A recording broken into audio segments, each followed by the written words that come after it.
Yeah, g'day YouTubers. Tinker O'Toole again here with another video. Today I'm going to talk about the USG grinder and the sliding vise settings that when you look at it you see minus 15 and positive 15 on all the chains.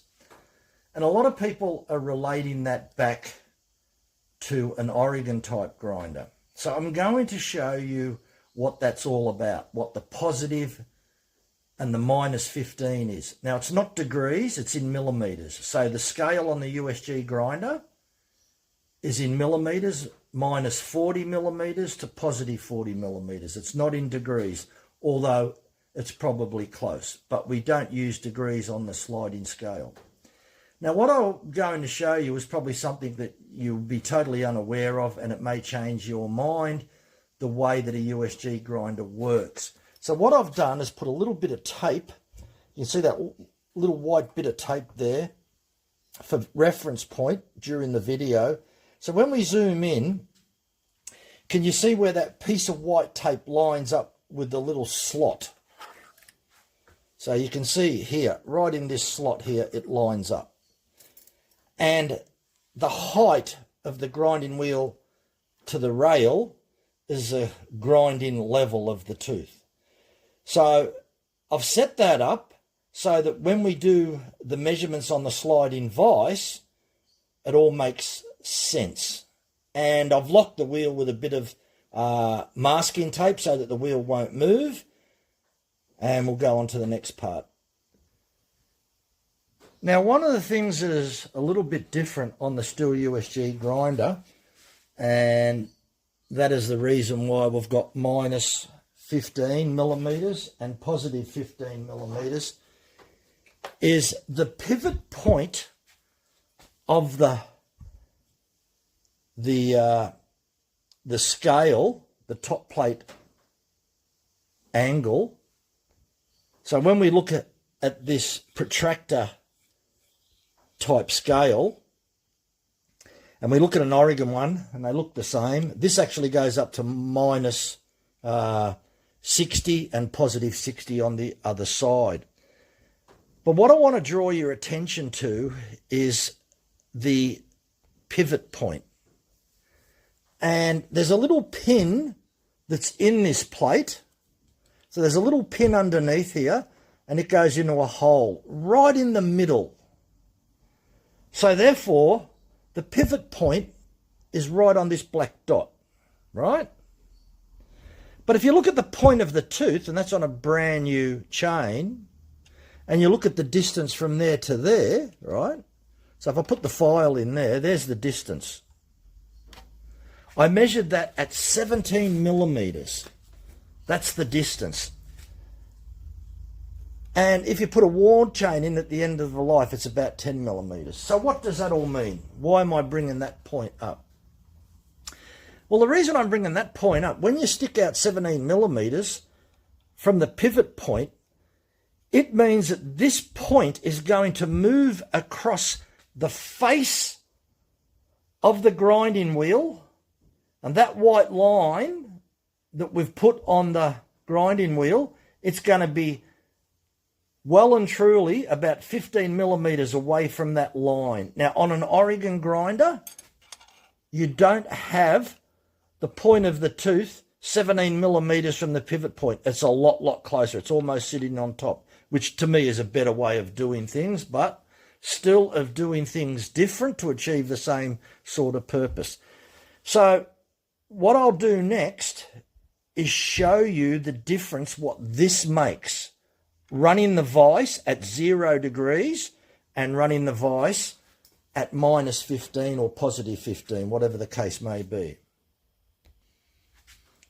Okay, so what we've done, we've set the top plate at 30 degrees. Now at 30 degrees, that white line, have a look at the point of the tooth and have a look at this line here, right? There's quite a bit of distance from the point of the tooth. It's probably 12, 13 millimeters, right? But if I push that vise to bring that vise towards me, which is the direction that I have to, and we'll do that. So on a right-hand tooth, on a USG grinder, you need to move the vise to positive 15 millimeters, right? So we'll bring that to positive 15, which is right about there. Okay, and we'll zoom back and we'll show you what that difference is. Now,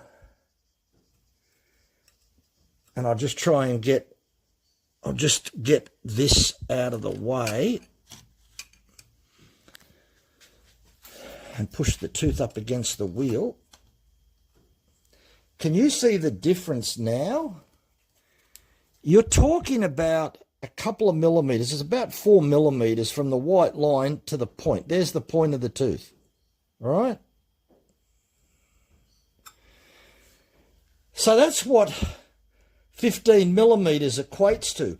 Now, the other thing is the center line. When we talk about offset grinding, the white line is the center line, right? But the grinding wheel, if you actually have a look at it, is, yeah, it's a couple of millimeters, about 4 millimeters to the right. So we'll do it on the opposite. So now we'll turn it, we'll set that on 30, and we're going to do the left-hand tooth. Now the left-hand tooth, if we bring the grinding wheel down, we'll go back to 0 on the vise. And we'll just go back to 0 on the vise. So there we are at 0. And if we bring the grinding wheel down, you'll see the white line, how far it is, again, like about 12 millimeters from the edge of the tooth to the line. So you can see that if we go back 15 millimeters, which is right about there, and can you see now that we're still about 4 millimeters from the edge of the tooth to the white line? So that's the way that it works on a USG grinder. It's a little bit different than a Oregon. So what a lot of people get confused about, and even myself, and it's only been recently that I discovered this, just through a bit of research, a bit of playing around, because I always thought that was a huge movement on a vise. 15 millimeters off center, 15 millimeters minus for the left tooth, and positive 15 millimeters for the right tooth. So I thought, wow, that's a lot. But not realizing that the pivot point for the top plate angle, that scale, it looks like a protractor, the tooth doesn't sit in the middle of the pivot point. On a brand new tooth, it's 17 millimeters past the pivot point. And that's why the tooth moves across the grinding wheel such a large distance, about 12 millimeters. Had the tooth sat on top of the pivot point, there'd be very little movement like it is on an Oregon grinder. So therefore, if you were to turn around and leave, and we'll just do this, what we will do, we'll just set it up and we'll leave the vise on 0, which is not a bad option, because leaving the vise on 0, we'll show you what that does. Okay, so we just put the vise on 0. Then when we pull the wheel down, can you see now that the line, and we'll just take that backstop out, the line is on the opposite side of the tooth. Now, that almost equates to, I've done the research, that's almost like 10 degrees downward tilt. Because if you look at the radius of the wheel, this side where the point is the high spot. And this point over here is now the low spot, which is like tilting your file. So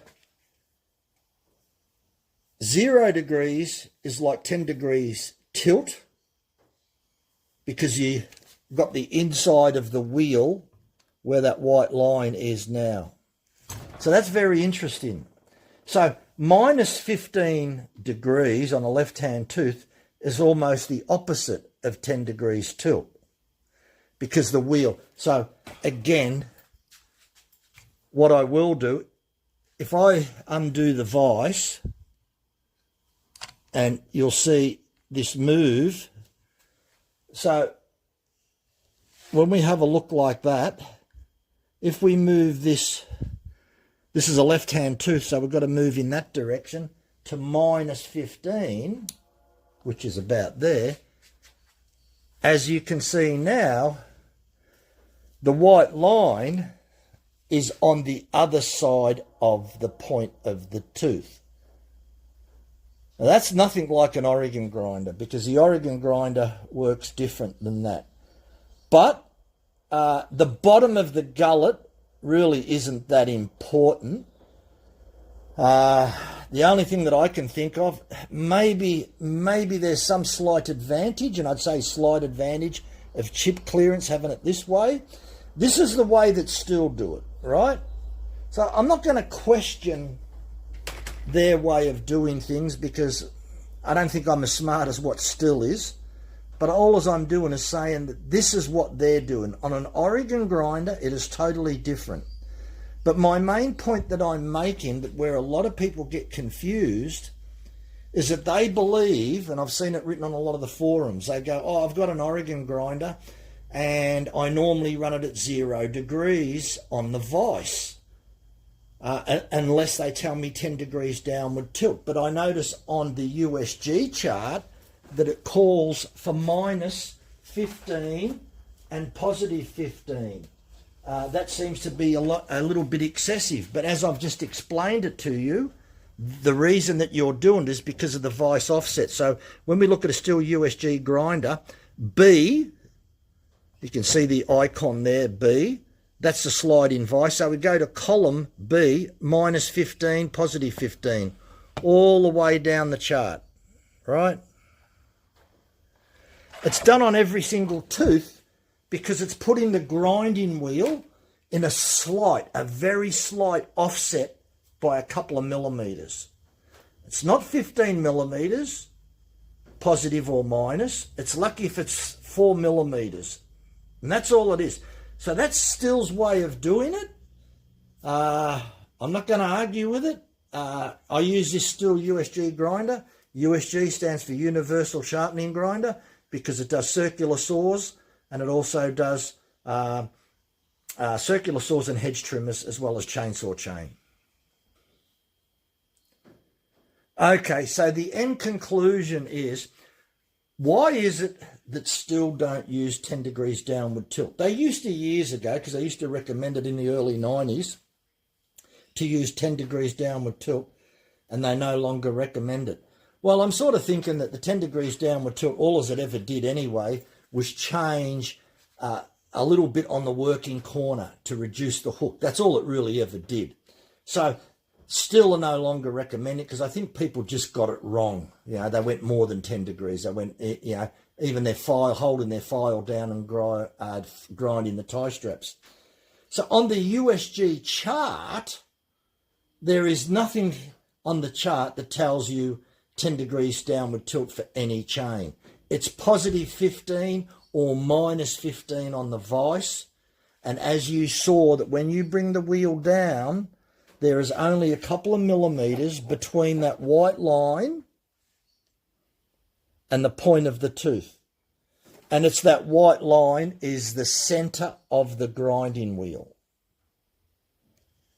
And on a Oregon type grinder, the pivot point is much more central. The tooth sits on top of the pivot point.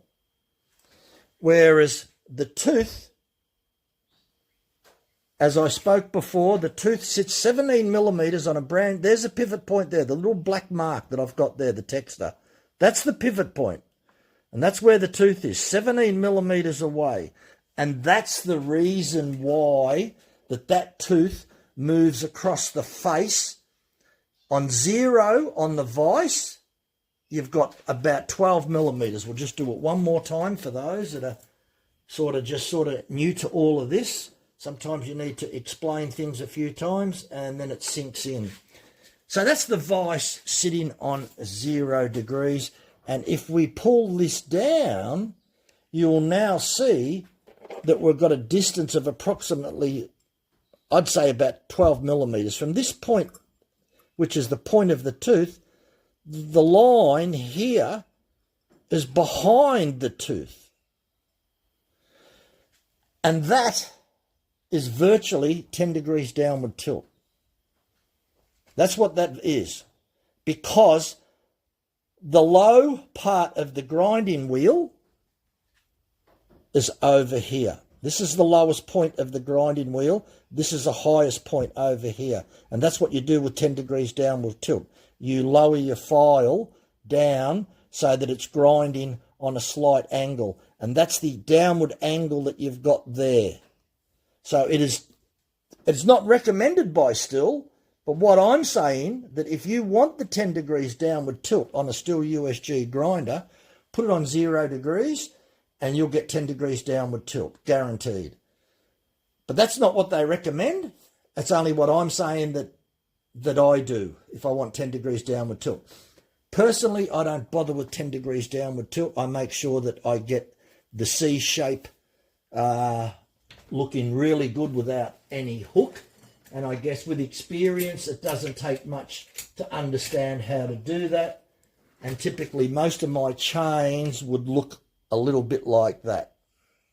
Not much hook in there at all. Especially on full chisel. Full chisel has a very, very sharp point on it. A very sharp point with a working corner like that. And the last thing you want to do is put too much hook on it. So if you follow the Stihl USG chart, you can't go wrong. So hopefully I've presented something there that's probably on a lot of people's minds as to why you've got the positive and the minus 15 millimeters on a Stihl USG grinder. Now for those who are not familiar with the vise, we'll just take the camera around and we'll show you the vise. Okay, so there's the vise. And as you can see, and we'll get a ruler and we'll show you that is in millimeters. So if we put this up, if you have a look here now, you can see 80 millimeters. There's 80 millimeters there, right? So there we are there. There's your 80 millimeters, right? So it's millimeters. So in the 0 position that we've got at the moment, the grinding wheel, the curve sits behind the tooth in the lower part of the grinding wheel. You've got the curve. The lower part of the grinding wheel sits behind the tooth. If you use minus 15 millimeters, it's the opposite effect, which is not what Oregon do. Oregon do it different. We can actually have a quick look at the Oregon, how that's set up and how that's a little bit different, and hopefully that all makes sense. Okay, if you look at the Oregon type grinder, this is a pivot point right in the middle here. And if you have a look at the tooth, the point is right on the pivot point. So therefore, as we rotate the top plate from 0 to 30 degrees, you don't get a lot of movement across the face of the actual tooth on the grinding wheel, whereas on the USG grinder you did. So we'll demonstrate that, and then I think you'll appreciate the minus 15 millimeters and the positive 15 millimeters, and that's why they call for that. And don't get confused with degrees. Okay, so we're on 0 degrees, and if we turn to 30 degrees, you'll notice that the tooth doesn't move much on the line like the USG grinder. The pivot point, because it's sitting on top of the pivot point, the tooth barely moves, which is, to me, a much better idea. So what we will do is just show you that on a still. So if we just come back a little bit, we'll just show you that, just so that you can see that working well. There it is there. And as you can see, the point of the tooth stays virtually where the white line is. That is a much better setup. So we'll just have a look at the still again, and you can see how much that moves. And then you'll understand why you need the minus and positive millimeters on the sliding vise. Okay, so we've lined up the tooth with the white line. You'll be able to see it like that. And if we move the plate, the tooth's just grabbing, so if we move it 30 degrees, can you see the difference, how much that's moved now? We'll do it in the other direction, just for those. So that's 0 degrees. There's 30. Look how much that tooth has moved away from the white line. Look at the difference there. Whereas on the Oregon grinder, it barely moved at all. So huge difference, as you can see, what I was saying before, that there it is there, that you're looking at about probably over 6 millimeters away from the white line just by moving the vise. You can see what I was saying, it moves across the face because of the pivot point. So hopefully that information will help a lot of people now, that on your USG grinder, when you set minus 15 or positive 15, it actually only moves the wheel offset grinding by about 4 millimeters. That's it. Thanks for watching. Bye for now.